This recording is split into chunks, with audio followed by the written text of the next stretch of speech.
അപ്പൊ അതുകൊണ്ട് തന്നെ ഇത് കുറച്ച് നമ്മൾ വായിക്കണം. ഇത് ഇനി ആരും എവിടെയും പറയാനും പാടില്ല. ഇത് ക്ലിപ്പായിട്ട് വ്യാപകമായിട്ട് പോകും വേണം. ഇൻഷാ അല്ലാഹ്. ആരും ഇനി പറയാൻ പാടില്ല എന്ത് മുജാഹിദുകൾ പണ്ട് നബിദിനം ആഘോഷിച്ചിട്ടില്ല എന്ന് ഒരു മുജാഹിദും ഇനി പറയാൻ പാടില്ല. വ്യാപകമായിട്ട് ഇത് ഷെയർ ചെയ്യപ്പെടണം, ക്ലിപ്പായിട്ട് എല്ലായിടത്തും പോകണം. അതായത് ഫൈസൽ മൗലവിയെ കൊണ്ട് തന്നെ നമ്മൾ വായിപ്പിക്കുകയാണ് അൽ മുർഷിദും അൽ ഇർഷാദും. പണ്ട് കാലത്ത് മുജാഹിദുകൾ നബിദിനം ആഘോഷിച്ചതിൻ്റെ നേരെ തെളിവ് അവരുടെ തന്നെ പ്രസിദ്ധീകരണങ്ങളിൽ നിന്ന് വായിപ്പിക്കുകയാണ്. അപ്പോൾ അത് വായിക്കുമ്പോൾ അയാളുടെ പോക്കറ്റിൽ നിന്ന് കുറച്ച് വിശദീകരണങ്ങളൊക്കെ പറയുന്നുണ്ട്. അതൊക്കെ നമ്മൾ ഒഴിവാക്കിയിട്ടുണ്ട്. എന്താണോ അൽ മുർഷിദിലും അൽ ഇർഷാദിലും ഉള്ളത് അത് മാത്രമാണ് നമ്മളിവിടെ കേൾപ്പിക്കുന്നത്. പോക്കറ്റിൽ നിന്നുള്ള വിശദീകരണം ഇവിടെ വേണ്ട. അപ്പോൾ അതൊന്ന് നമുക്ക് കേട്ട് നോക്കാം. ഇത് എന്തായാലും അന്നടുത്ത മൗലിദ് നമുക്ക് നോക്കാനോ. ഇതാണ് അൽ മുർഷിദ്. ഹിജറ വർഷം 1355 അന്ന്, അഥവാ 1936. MT പറഞ്ഞ 20-നും 52-നും ഇടക്കാണ്. ഇത് എന്താ അറിയോ? ഒരു ലേഖനം റബീഉൽ അവ്വൽ EK മൗലവി. ഇതാണ് ലേഖനം. 1936 1355 റബീഉൽ അവ്വൽ മാസം ഇറങ്ങിയ അൽ മുർഷിദ് മാസിക. അതിൽ റബീഉൽ അവ്വൽ എന്ന പേജിൽ ഒരു ലേഖനമുണ്ട്. അപ്പൊ ആദ്യം എന്താണെന്നല്ലോ, മുസ്ലിം ലോകത്തെ ആകമാനം ആനന്ദ സാഗരത്തിൽ സമുദ്രത്തിൽ ആറാടിക്കുന്ന അഥവാ കുളിപ്പിക്കുന്ന റബീഉൽ അവ്വൽ മാസം ഇതാ ആഗതമായിരിക്കുന്നു. റബീഉൽ അവ്വൽ മാസത്തിന്റെ ആഗമനം ലോകത്തിൽ അനുഗ്രഹമായ അവതീർണനായ മുഹമ്മദ് മുസ്തഫ സ്വല്ലല്ലാഹു അലൈഹി വസല്ലമയുടെ ജനനത്തെയാണ് നമ്മെ അനുസ്മരിപ്പിക്കുന്നത്. മനുഷ്യലോകത്തെ ആകമാനം ഉദ്ധരിക്കുവാൻ പര്യാപ്തമായ ദീനം കൊണ്ടാണ് ആ പുണ്യാത്മാവ് നിയോഗിക്കപ്പെട്ടിരിക്കുന്നത്. അപ്പൊ എന്തായി? ലോകത്ത് മൊത്തം സന്തോഷമാണ്. ലോകത്ത് മൊത്തം വലിയ ആഹ്ലാദമാണ്. ശരിയാക്കാൻ എന്താ? നബി തങ്ങൾ ജനിച്ച സന്തോഷം തന്നെയാണ്. ഇപ്പൊ എന്തൊക്കെ പൊളിഞ്ഞു? മുജാഹിദുകൾ പ്രചരിപ്പിക്കുന്ന പല കാര്യങ്ങൾ പൊളിഞ്ഞു. ഒന്ന് നബിദിനം, നബി സല്ലല്ലാഹു അലൈഹി വസല്ലം തങ്ങൾ ജനിച്ച ആ ദിനം റബീഉൽ അവ്വലിലല്ല എന്ന് പ്രചരിപ്പിക്കുന്ന മുജാഹിദുകൾ, അത് പൊളിഞ്ഞു. പിന്നെ പറഞ്ഞത് എന്താ? ലോകം മുഴുവൻ സന്തോഷത്തിൽ കുളിപ്പിക്കുന്ന ആ ദിനം ഇതാ, ആ മാസം ഇതാ ആഗതമായിരിക്കുന്നു എന്ന് പറയുമ്പോൾ റബീഉൽ അവ്വലിൽ സന്തോഷിക്കുകയാണ് വേണ്ടത് നബി തങ്ങളുടെ ജന്മം കൊണ്ട്. എന്താ മുജാഹിദുകൾ പറയാറ്? ദുഃഖിക്കല്ലേ വേണ്ടത്? നബി തങ്ങൾ വഫാത്തായത് ആ മാസത്തിലല്ലേ? നബി തങ്ങൾ വഫാത്തായത് ആ മാസത്തിലാണെന്ന് ഉറപ്പാണ്. അതുകൊണ്ട് ആ മാസത്തിൽ ദുഃഖിക്കല്ലേ വേണ്ടത്? എങ്ങനെ നിങ്ങൾക്ക് സന്തോഷിക്കാൻ കഴിയുന്നു എന്നൊക്കെയാണ് ചോദിക്കാറ്. പൊളിഞ്ഞില്ലേ? ഇതൊക്കെ പൊളിച്ചത് ആരാ? നിങ്ങളെ പൂർവ്വപിതാക്കന്മാരെന്ന് EK മൗലവി എഴുതിയതാണ് വായിക്കുന്നത്. അതുകൊണ്ട് ആ വക ന്യായീകരണങ്ങളും ഞൊണ്ടി ന്യായങ്ങളും കൊണ്ട് ഇനി വരരുത്. അതൊക്കെ ഇവിടെ പൊളിച്ച് ഫൈസൽ മൗലവിനെ കൊണ്ട് തന്നെ നമുക്ക് പൊളിപ്പിക്കാം. അയാളുടെ പോക്കറ്റിൽ നിന്നുള്ള വിശദീകരണം ഇവിടെ ആവശ്യമില്ല. കറക്റ്റ് ആ അൽ മുർഷിദിലുള്ളത് അൽ ഇർഷാദിലുള്ളത് മാത്രം വായിച്ചാൽ മതി. ഒരു ശരാശരി മുജാഹിദിന് കാര്യം വ്യക്തമാവാൻ ഇതൊക്കെ മതി. ഒരു മനുഷ്യന് വ്യക്തമാകാനത് മതി.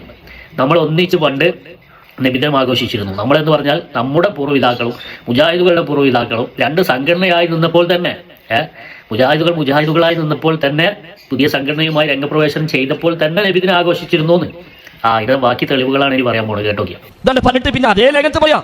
എന്നാൽ ഈ മാസത്തെ നാം എങ്ങനെ കൊണ്ടാടണം, നബി സ്വല്ലല്ലാഹു അലൈഹി വസല്ലമയുടെ നേരെ നമുക്കുള്ള ബഹുമാനത്തെ എങ്ങനെ പ്രദർശിപ്പിക്കണം എന്നീ ചോദ്യങ്ങൾക്ക് ഉത്തരം പറയുന്നതിന് മുമ്പായി ഇന്ന് നാം റബീഉൽ അവ്വൽ മാസത്തെ എങ്ങനെ കൊണ്ടാടുന്നുവെന്നും നബിയോട് നമുക്കുള്ള ബഹുമാനത്തെ എങ്ങനെ പ്രദർശിപ്പിച്ചു വരുന്നുവെന്നും നമുക്ക് പരിശോധിക്കാം. അപ്പൊ എങ്ങനെ കൊണ്ടാടുന്നു എന്നുള്ളതിലാണ് പിന്നെ സംശയമുള്ളത്. അപ്പൊ കൊണ്ടാടണം എന്നുള്ളത് സംശയമല്ല. ഈ കൊണ്ടാടുക എന്ന് പറഞ്ഞാൽ ഇങ്ങനെ ആടുകയല്ല. കൊണ്ടാടുക പറഞ്ഞാൽ സെലിബ്രേഷൻ.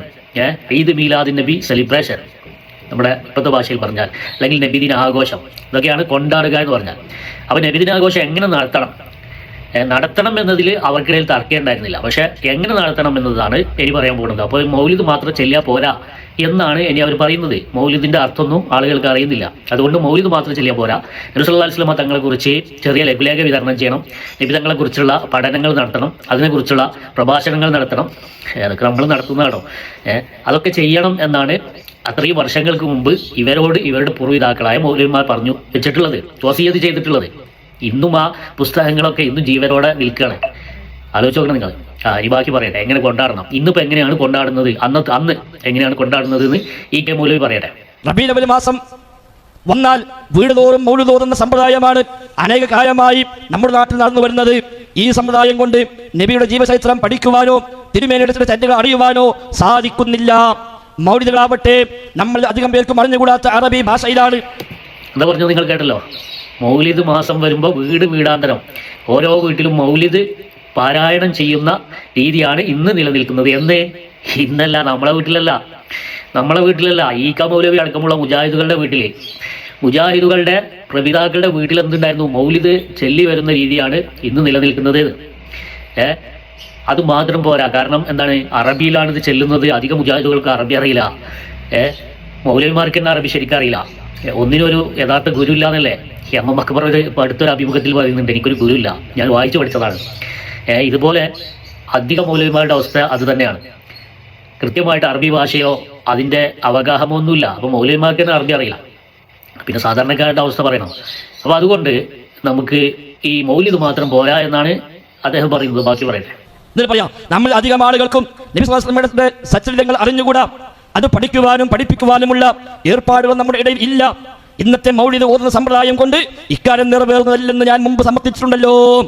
അതുകൊണ്ട് ഈ റബീഉൽ അവ്വൽ മാസത്തിൽ നബിയുടെ ഉപദേശങ്ങളെയും ചര്യകളെയും ജനങ്ങളെ പഠിപ്പിക്കുവാനാണ് നാം ശ്രമിക്കേണ്ടത്. ഇനി അന്ന് മൗലിദ് ഉണ്ടാക്കിയ മുജാഹിദുകൾ ഉണ്ടാക്കി. ഏതാ മൗലിദ്? ഇതാകട്ടോ. ബാക്കി കുറച്ചു കാലമായി നമ്മുടെ നാട്ടിൽ മാത്രമല്ല ഇന്ത്യ ഒട്ടുക്കും, ഇന്ത്യക്ക് പുറമേ ചില രാജ്യങ്ങളിലും നബിദിനം എന്ന പേരിൽ ഈ ശ്രമം ചെയ്തു വരുന്നുണ്ട്. എന്ത് നബിദിനം എന്ന പേരിൽ നബിതങ്ങളുടെ കുറിച്ച് പഠിപ്പിക്കാനും നബി സല്ലല്ലാഹു അലൈഹി വസല്ലം തങ്ങളെ കുറിച്ച് ജനങ്ങൾക്ക് അവബോധം നൽകാനുള്ള ശ്രമങ്ങൾ നബിദിനം എന്ന പേരിൽ ഇന്ത്യയിലും ഇന്ത്യയുടെ പുറത്തും ആകമാനം ഈ ശ്രമം നടത്തിക്കൊണ്ടിരിക്കുന്നുണ്ട്. അന്ന് ഇന്ന് ഇവരെന്താ ചെയ്യുന്നത്? ആലോചിച്ച് നോക്കി. ഒന്ന് മാറ്റൊന്നും ആലോചിച്ച് നോക്കി നിങ്ങൾ. ഇവരുടെ പ്രപിതാക്കൾ പറഞ്ഞു വെച്ച വസിയത്താണ് ഈ അൽ മുർഷിദും അൽ ഇർഷാദൊക്കെ പ്രാവർത്തികമാക്കേണ്ട ഇവർ. അന്ന് കെ മൗലവിയുടെയും കെ മൗലവിയുടെയൊക്കെ വീട്ടിൽ ചൊല്ലിയ മൗലിദുകൾ, ആ മൗലിദ് ചൊല്ലണ്ടേ? അത് അറബിയിലാണെങ്കിൽ ഇപ്പോൾ മുജാഹിദുകൾക്ക് അറബി അറിയില്ല എന്നുണ്ടെങ്കിൽ അത് മലയാളത്തിലെങ്കിലും ചൊല്ലണ്ടേ?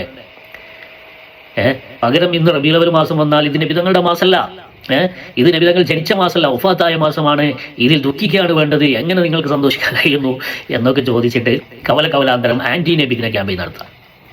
ഇതല്ലേ ചെയ്യുന്നത്? ഇതാണോ പൂർവികർ നിങ്ങളെ പഠിപ്പിച്ചത്? ഇന്ത്യ ഒട്ടുക്കും ഇന്ത്യക്ക് പുറമെ ചില രാജ്യങ്ങളിലും നബിദിനം എന്ന പേരിൽ ഈ ശ്രമം ചെയ്തു വരുന്നുണ്ട്. അതാണ് ഓലെന്നുണ്ടാക്കിയ നബിദിനം. അന്ന് അവർ അന്നത്തെ സാഹചര്യത്തിൽ ചെയ്തതാണ്. അന്നത്തെ സാഹചര്യത്തിൽ ചെയ്തതാണ്. അപ്പൊ അന്നെന്തേലും മതം വേറെ ആയിരുന്നോ?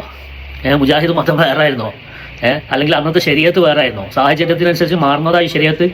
അന്നത്തെ സാഹചര്യത്തിൽ ചെയ്താണല്ലോ. ഇന്നത്തെ സാഹചര്യത്തിൽ അപ്പൊ അത് ചെയ്യണ്ടേ? അപ്പൊ സാഹചര്യം മാറിയോ? സാഹചര്യം മാറുന്നതിനനുസരിച്ച് ശരീഅത്ത് മാറിയോ? പറയാം. എന്നാൽ ഈ ശ്രമം കൂടുതൽ ഉപയോഗപ്രദമാക്കി തീർക്കുവാൻ ഉത്സാഹിക്കേണ്ടതാണ്. കേവലം പ്രസംഗങ്ങളെ കൊണ്ട് മതിയാക്കരുത്. നബിയുടെ സച്ചരിതങ്ങളും ഇസ്ലാമത സിദ്ധാന്തങ്ങളും വിവരിച്ചുകൊണ്ടുള്ള ലഘുലേഖകളും ചെറു പ്രസംഗങ്ങളും ചെറു പുസ്തകങ്ങളും അച്ചടിച്ച് പ്രചരിപ്പിക്കുന്നത് അധികം നന്നായിരിക്കും. നാം റബീഉൽ അവ്വൽ കൊണ്ടാടേണ്ടതും നബിയോടുള്ള നമ്മുടെ ബഹുമാനത്തെ പ്രദർശിപ്പിക്കേണ്ടതും ഇതേ ക്രമത്തിലായിരുന്നാൽ അതുകൊണ്ട് വലിയ ഫലം സിദ്ധിക്കുന്നതാണ്. എന്ത് ചെയ്താല് നബിദിനം വരുന്ന സമയത്ത് ലഘുലേഖ വിതരണം ചെയ്യാം, ചെറിയ പുസ്തകങ്ങൾ വിതരണം ചെയ്യാം, പ്രഭാഷണങ്ങൾ നടത്താം. ഇതൊക്കെ ഇപ്പോൾ ആരാ ചെയ്യണത്? കെ മൗലവിയുടെയും കെ മൗലവിയുടെയൊക്കെ വസിയത്ത് ആരപ്പം നടപ്പിലാക്കുന്നത്?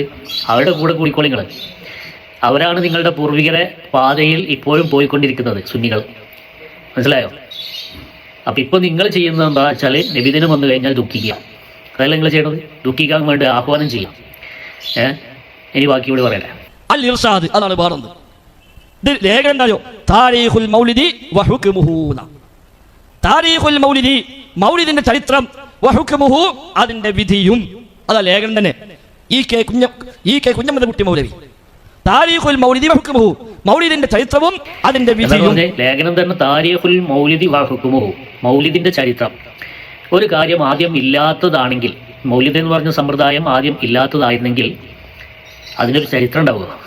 ആലോചിച്ച് നിങ്ങൾ. മൗലിദിന്റെ ചരിത്രം എന്ന് പറയണമെങ്കിൽ ഇപ്പം കെ മൗലവിയുടെ ചരിത്രം എന്ന് പറയണമെങ്കിൽ കെ മൗലവി വേണ്ടേ? മുജാഹിദുകളുടെ ചരിത്രം എന്ന് പറയണമെങ്കിൽ മുജാഹിദുകൾ ഇവിടെ ഉണ്ടായിരുന്നു എങ്കിലല്ലേ ചരിത്രം ഉണ്ടാകുക. ഇസ്ലാമിൻ്റെ ചരിത്രം എന്ന് പറയുമ്പോൾ ഇസ്ലാം എന്ന മതം ഇവിടെ ഉണ്ടായിരുന്നത് കൊണ്ടല്ല അതിന് ചരിത്രമുള്ളത്. ഇല്ലാത്ത ഒരു കാര്യത്തിൻ്റെ ചരിത്രം പറയാൻ പറ്റുമോ? അപ്പോൾ താരീഖുൽ മൗലിദി വഹുക്മുഹു ആ ഹെഡിങ്ങിൽ തന്നെ ഉണ്ടല്ലോ. ഇനി ബാക്കി പറയട്ടെ. റബീഉൽ അവ്വൽ മാസം ആരംഭം മുതൽ റസൂലുള്ളാഹി സ്വല്ലല്ലാഹു അലൈഹി വസല്ലമയുടെ മൗലിദ് കൊണ്ടാടുക എന്ന സമ്പ്രദായം മശ്രിഖ് മുതൽ മഗ്രിബ് വരെ നടന്നു വരുന്ന ഒന്നാണല്ലോ. മുസ്ലിമീങ്ങൾ താമസിച്ചു വരുന്ന ഏതെങ്കിലും ഒരു രാജ്യത്ത് ഈ ആചാരം ഇല്ലെന്ന് പറയുവാൻ സാധിക്കയില്ല. അപ്പൊ ഈ ആചാരം ലോകത്ത് മുസ്ലിങ്ങൾ താമസിക്കുന്ന എല്ലായിടത്തും ഉണ്ട്. എവിടെയൊക്കെ ഉണ്ട്? മുസ്ലിങ്ങൾ താമസിക്കുന്ന എല്ലായിടത്തും ഉണ്ട്. ഒന്നുകൂടി പറയട്ടെ. മശ്രിഖ് മുതൽ മഗ്രിബ് വരെ, കിഴക്ക് മുതൽ പടിഞ്ഞാറ് വരെ ലോകത്ത് മുഴുക്കയും ഉണ്ട് നബിദിനം ആഘോഷിക്കൽ എന്നതിൽ പറയുന്നു. മുസ്ലിമീങ്ങൾ താമസിക്കുന്ന ഏതെങ്കിലും രാജ്യത്ത് ഇനി ഇല്ലെന്ന് പറയാൻ കഴിയില്ല. നബിദിനാഘോഷം മുസ്ലിങ്ങൾ താമസിക്കുന്ന ഏതെങ്കിലും ഒരു ഇടത്ത് ഇല്ല എന്ന് പറയാൻ സാധിക്കില്ല. അപ്പോൾ ഇടവണ്ണയിലും മറ്റേ ഈ മുജാഹിദുകളുടെ കേന്ദ്രമുണ്ട്, പുളിക്കൽ ഒക്കെയുള്ള സ്ഥലത്ത് അവിടെ താമസിക്കുന്ന മുസ്ലിങ്ങളെല്ലാം എന്നാണ് ഇപ്പോൾ ഇതിന് വരിക. കുറച്ച് മുജാഹിദുകൾ താമസിക്കുന്ന ഒരു ഏരിയ എടുക്കുക, അവിടെ നബിദിനല്ല. എന്താ നമ്മൾ ഇതിന് മനസ്സിലാക്കേണ്ടത്? ഈ അൽ ഇർഷാദ് എന്ന് നമ്മൾ എന്താ മനസ്സിലാക്കേണ്ടത്? അവിടെ താമസിക്കുന്ന മുസ്ലിങ്ങളെല്ലാം എന്നല്ലേ? അപ്പോൾ മുസ്ലിങ്ങൾ താമസിക്കുന്ന മശ്രിക്ക് മുതൽ മഗ്രിബ് വരെ, കിഴക്ക് മുതൽ പടിഞ്ഞാറ് വരെ എന്നാണ് അതിൻ്റെ അർത്ഥം. അവിടെയൊക്കെ നബിദിനുണ്ട്. ഏത് കാലത്തായതെന്ന് നോക്കണം നിങ്ങൾ. നബിദിനം ഇപ്പോൾ പുതിയതായിട്ട് ഉണ്ടായതല്ല. പുതിയതായിട്ട് ഉണ്ടായത് നബിദിനത്തെ വിമർശിക്കലാണ് എന്ന് കൃത്യം ഇവരുടെ ലേഖനത്തിൽ തന്നെ, ഇവരുടെ വായ കൊണ്ട് തന്നെ അത് വായിപ്പിച്ചു. അതാണ് അള്ളാഹുവിൻ്റെ കുതിരത്ത്, അതാണ് മുത്തനബി സല്ലല്ലാഹു അലൈഹി വസല്ലം തങ്ങളുടെ കുതിരത്ത്. ഇനി അടുത്ത വായിക്കട്ടെ. ഇങ്ങനെ ചെയ്തു വരുന്നത് നമ്മുടെ മുഹമ്മദ് നബി സ്വല്ലല്ലാഹു അലൈഹി വസല്ലം ഭൂജാതനായിട്ടുള്ളത് ഈ മാസത്തിലാകയാൽ അതിന്റെ ഓർമ്മക്കായും ആ പുണ്യാത്മാവോട് നമുക്കുള്ള അതിനത്തെ സ്നേഹത്തെ വെളിവാക്കുവാൻ വേണ്ടിയുമാണെന്ന് എല്ലാവർക്കും അറിയാമല്ലോ. പക്ഷേ അതുകൊണ്ടുള്ള ശരിയായ ഫലത്തെ മനസ്സിലാക്കിയവർ വളരെ ചുരുങ്ങും.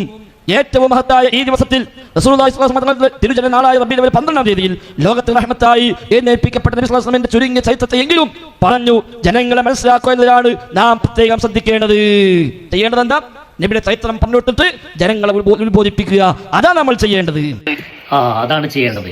ജനങ്ങളുടെ ചരിത്ര, നബി സല്ലല്ലാഹു അലൈഹി വസല്ലം തങ്ങളുടെ ചരിത്രം പറഞ്ഞ് എന്ന് റബീഉൽ അവ്വൽ 12-ന് പ്രത്യേകം പറയുന്നുണ്ട്. റബീഉൽ അവ്വൽ 12-ന് നബി സല്ലല്ലാഹു അലൈഹി വസല്ലം തങ്ങളുടെ ചരിത്രമൊക്കെ പറഞ്ഞ് ജനങ്ങളെ ഉത്ബോധിപ്പിക്കുക. ഈ മൗലിദിലുള്ളത് എന്താണ്? മൗലിദുകളിലുള്ളത് ചരിത്രം തന്നെയാണ്, പക്ഷെ അത് അറബിയിലാണെന്നുള്ളൂ. നബി സല്ലല്ലാഹു അലൈഹി വസല്ലം തങ്ങളുടെ ചരിത്രം തന്നെയാണ് അന്ന് നബിദിനാഘോഷത്തിൽ കുട്ടികൾ പ്രസംഗിക്കുന്നത്, ഉസ്താദുമാർ പ്രസംഗിക്കുന്നത്, പാട്ടുപാടുന്നത്. നബി സല്ലല്ലാഹു അലൈഹി വസല്ലം തങ്ങളുടെ ചരിത്രം, നബിതങ്ങളുടെ മദ്ഹ്, നബിതങ്ങളെ കുറിച്ചുള്ള അറിവ്, ഇതൊക്കെ ആരാ ചെയ്യുന്നത്?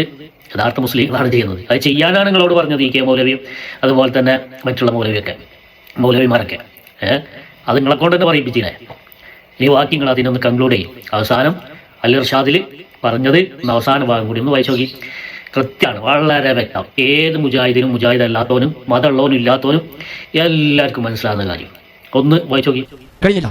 അങ്ങനെ ചെയ്യുന്നതിനാൽ അല്ലാഹു തആല നബി അയച്ചത് കൊണ്ട് തങ്ങൾക്ക് ചെയ്തു കൊടുത്തിട്ടുള്ള മഹത്തായ അനുഗ്രഹത്തെക്കുറിച്ച് മുഅ്മിനീങ്ങൾ ചിന്തിക്കുകയും അവരുടെ ആത്മാവ് ആ നിലയിലുള്ള വിശ്വാസാധിക്യത്താൽ പൂർണ്ണ സ്നേഹത്താലും പരിപോഷണമാവുകയും ആ നബിയുടെ ദീനിനെ നിലനിർത്തുന്നതിലും സുന്നത്തിനെ ഹയാത്താക്കുന്നതിലും അത്യാഗ്രഹമുള്ളവരായി തീരുകയും ചെയ്യുന്നതാണ്.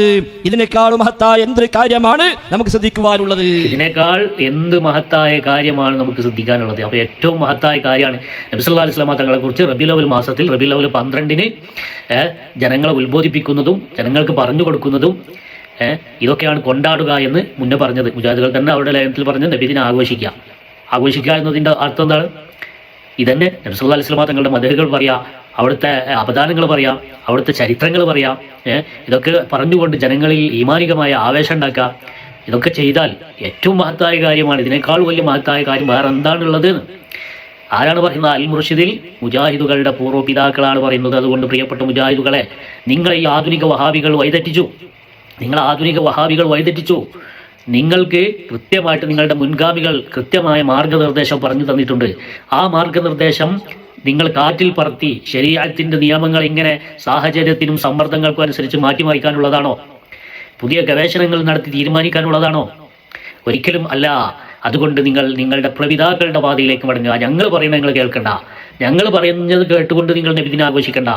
മറിച്ച് നിങ്ങളുടെ പൂർവ്വപിതാക്കളായ ഇ കെ മൗലവിയും അതുപോലെ തന്നെ MCAC മൗലവിയും ഈ പറയപ്പെട്ട മൗലവിയും അതേപോലെ തന്നെ അൽ മുർഷിദും അൽ ഇർഷാദിലും ഒക്കെ കൃത്യമായി എഴുതി വെച്ചത് അനുസരിച്ച് നിങ്ങൾ നബിദിനം ആഘോഷിച്ചോളൂ. എന്നിട്ട് ആ ശരിയായ മുസ്ലിങ്ങളുടെ, മശ്രിക്ക് മുതൽ മഗ്രിബ് വരെയുള്ള മുസ്ലിങ്ങളുടെ ആ പാതയിലാണ് നിങ്ങൾ പോവേണ്ടത്. അല്ലാതെ എടവണ്ണ മുതൽ പുളിക്കൽ വരെയുള്ള മുസ്ലിങ്ങളുടെ പാതയിലല്ല നിങ്ങൾ പോവേണ്ടത്. അത് നിങ്ങളുടെ മുൻഗാമികൾ തന്നെ നിങ്ങൾ പഠിപ്പിച്ചു തന്നിരിക്കുന്നു. വആഖിറു ദഅവാന അനിൽ ഹംദുലില്ലാഹി റബ്ബിൽ ആലമീൻ. അസ്സലാമു അലൈക്കും വറഹ്മത്തുള്ളാഹി. والحق هو الثابت الباقي الذي لا يزول. إن الباطل لا بقاء له ولا ثبات.